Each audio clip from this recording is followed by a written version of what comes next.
দেখুন বন্ধুরা, আমি আজকে চিচিঙ্গা নিয়ে নিয়েছি আর ডিম নিয়ে নিয়েছি। আমি ডিম দিয়ে চিচিঙ্গা ভাজা করব আজকে। আমি প্রথমে চিচিঙ্গাটা কেটে নেব, আপনারা পুরো ভিডিওটা দেখতে থাকুন।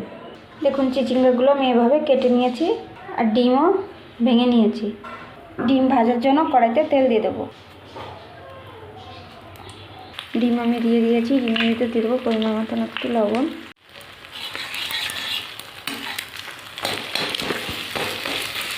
ডিমটাকে আমি এভাবে কুচি কুচি করে ভেজে নেব। দেখুন ডিমটা আমার ভালো হয়ে গেছে, এবার আমি তুলে নেব। কড়াইতে তেল দিয়ে দেবো, দিয়ে দেবো সর্ষে,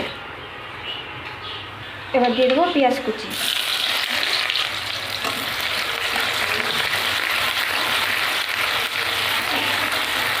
পেঁয়াজ একটু লাল করে একটু ভেজে নেব। পেঁয়াজটা একটু ভেজে নিয়েছি, এবার চিচিঙ্গাগুলো দিয়ে দেবো। দিয়ে দেবো পরিমাণ মতন লবণ,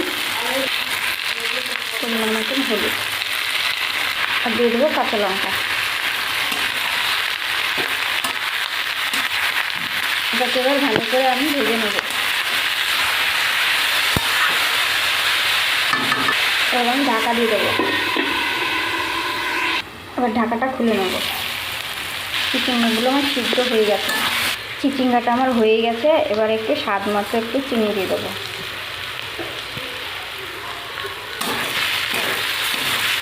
এবার দিয়ে দেবো ভেজে রাখা ডিমটা।